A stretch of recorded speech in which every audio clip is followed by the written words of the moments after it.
Olá, queridos, que a graça e a paz do Senhor Jesus repouse sobre a sua vida nesta oportunidade. A pergunta que inicio este vídeo é: você é feliz? Você se considera uma pessoa plenamente feliz?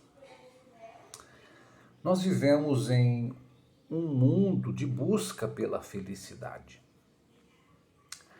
E muitas pessoas andam frustradas, muitas pessoas andam cabisbaixa, tristes, porque projetam a sua felicidade em realizações, em coisas e até mesmo em pessoas. Você já ouviu alguém dizer: se eu casar com fulano ou fulana de tal, eu serei feliz. Se eu conquistar a profissão que eu tanto sonho, eu serei feliz. Se eu adquirir uma posição financeira, economicamente segura, eu serei feliz.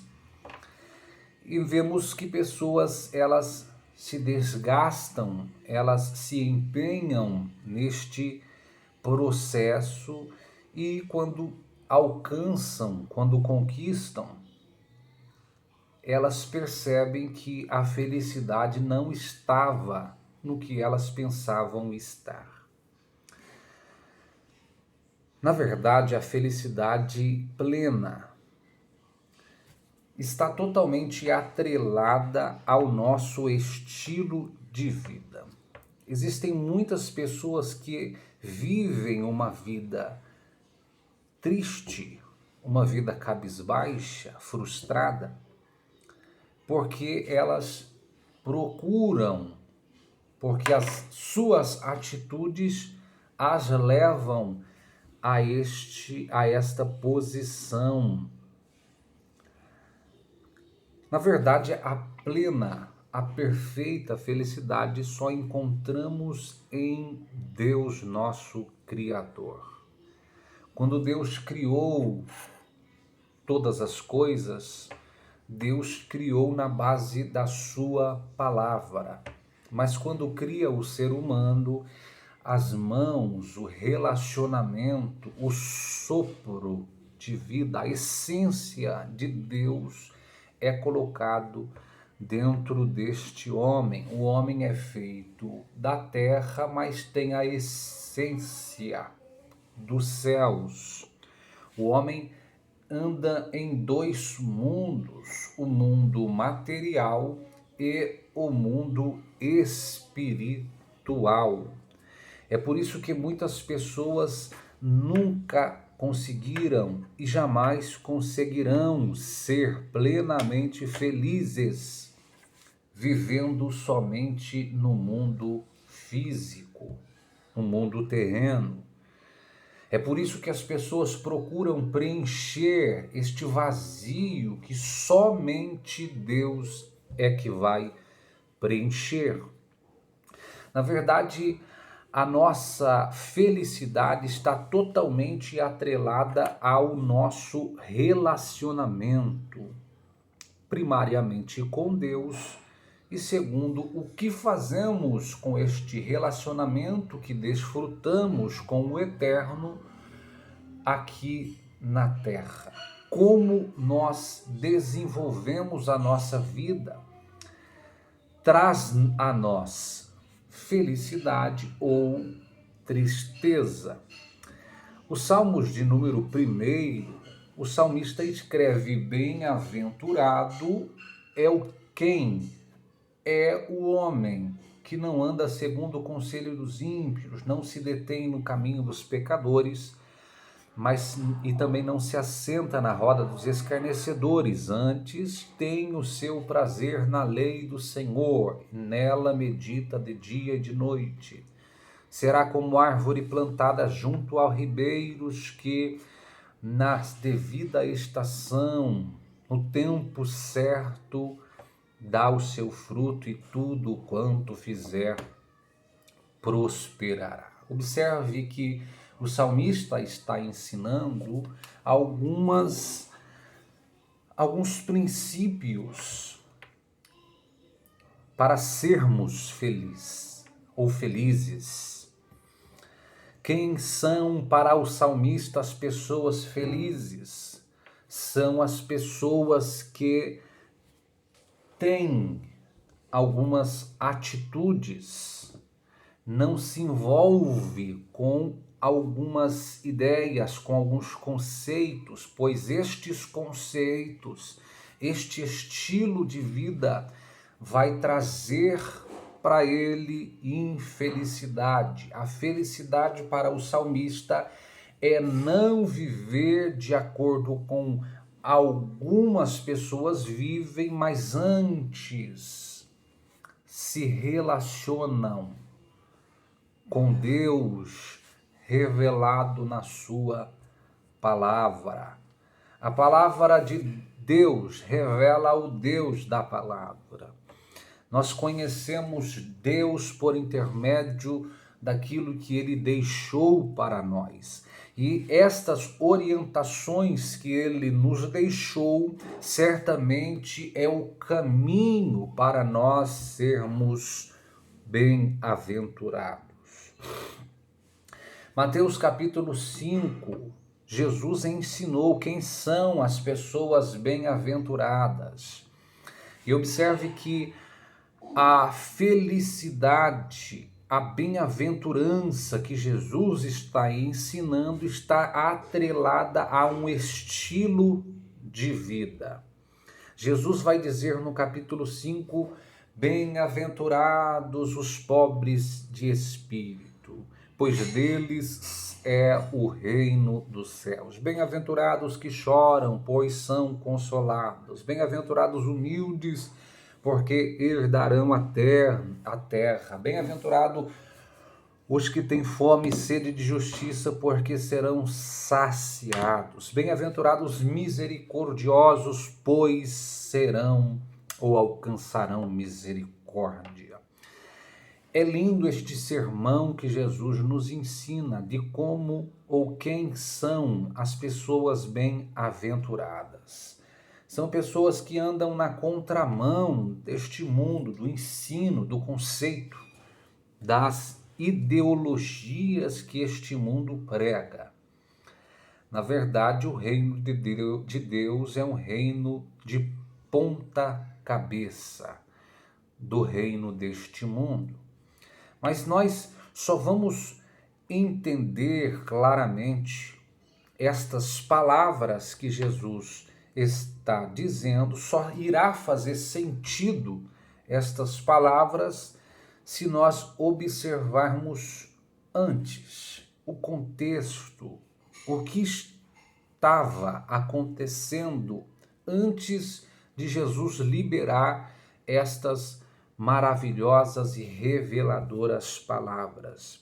Na verdade, nós precisamos entender que quem são as pessoas que estão recebendo essas palavras e o porquê estão recebendo. Primeiro, nós precisamos entender, ter claro na nossa mente que essas pessoas que estão recebendo estas revelações, estas verdades eternas, são os chamados de Jesus. Jesus chama algumas pessoas, atrai algumas pessoas para serem seus discípulos. Jesus, passando na beira do mar da Galileia, Jesus chama alguns para serem discípulos de Jesus. E os discípulos atraídos por Jesus recebem de Jesus revelações eternas. Jesus chama e Jesus compartilha. Quem Jesus chamou foram os que receberam essas verdades. E observe que quando Jesus passa a chamar algumas pessoas e ensinar a elas o reino, porque Jesus tem primazia no ensino do reino. Não existirá manifestação antes do ensino. O ensino do reino, a pregação do reino, é a porta de entrada para as manifestações do reino. Observe que Jesus primeiro ensina, primeiro situa aqueles que estão aos seus pés. Ele vai direcioná-los, ele vai ensiná-los, ele vai conceituá-los, vai deixar a eles alguns ensinos. E você percebe que Jesus ensina e depois Jesus realiza e começa a curar enfermos, a expulsar demônios, e isso faz com que a fama de Jesus se espalhe por todos os lugares. E esta fama atrai muita gente. E muita gente então passa a seguir Jesus, não como os discípulos que são chamados para segui-lo. Esta multidão, ela é atraída pela fama que se espalhou. E a fama Jesus é poderoso, Jesus cura toda sorte de enfermidades, Jesus expulsa toda sorte de demônios. Então, por toda a parte, uma grande multidão da Galileia, de Decápolis, de Jerusalém, Judéia, além do Jordão, seguia Jesus. Mas qual era a motivação desta multidão? Era a motivação de que as pessoas levavam todos aqueles que sofriam, que eram acometidos de enfermidades, que eram atormentados pelos demônios, que eram lunáticos, que eram paralíticos. Essas pessoas são trazidas para Jesus e Jesus está suprindo as suas necessidades. Qual é a necessidade de um? A necessidade é de libertação, Jesus liberta. A necessidade de outro é paralisia, Jesus cura. A necessidade de outro é confusão, Jesus esclarece. Jesus está realizando, Jesus está colocando o seu reino em prática, o seu reino é de poder. Então Jesus percebe que existe uma multidão e Jesus leva-os para um lugar alto. E neste lugar alto, Jesus traz a eles revelações do alto. Mas o versículo de número 1 é interessante, porque o versículo fala que os seus discípulos se aproximaram de Jesus. Existe uma multidão, mas quem se aproxima é discípulo. E é por isso que muitas verdades de Jesus só fará sentido para discípulo, porque discípulo é que anda próximo. Multidão recebe e vai embora, discípulo continua caminhando nas pegadas, nos passos de Jesus.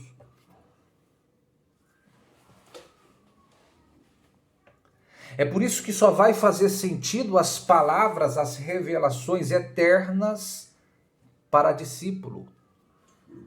Porque Jesus ensina com palavras e ratifica com ações, confirma com atitudes. Vai fazer sentido para os discípulos, porque os discípulos veem Jesus falando, mas depois vem Jesus fazendo aquilo que ele falou.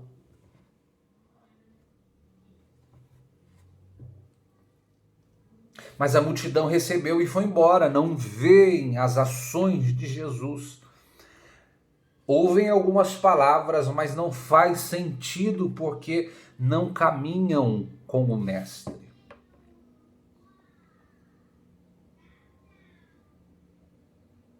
Jesus está revelando uma verdade extraordinária.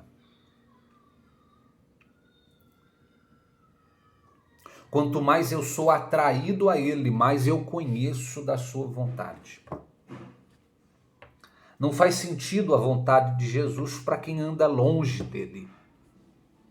Mas aqueles que se aproximam, aqueles que são atraídos e se desprendem das coisas que o impedem de se aproximar, serão eles os recebedores das suas revelações. O Evangelho de Lucas, ele começa escrevendo assim: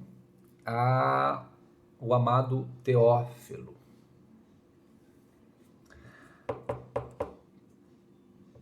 A verdade revelada a Teófilo, as revelações profundas, extraordinárias, as palavras, os feitos poderosos de Jesus, é revelada para Teófilo. Quem é? Teófilo significa amado, amigo de Deus. As revelações são compartilhadas com seus amigos, com os seus próximos, com os seus íntimos.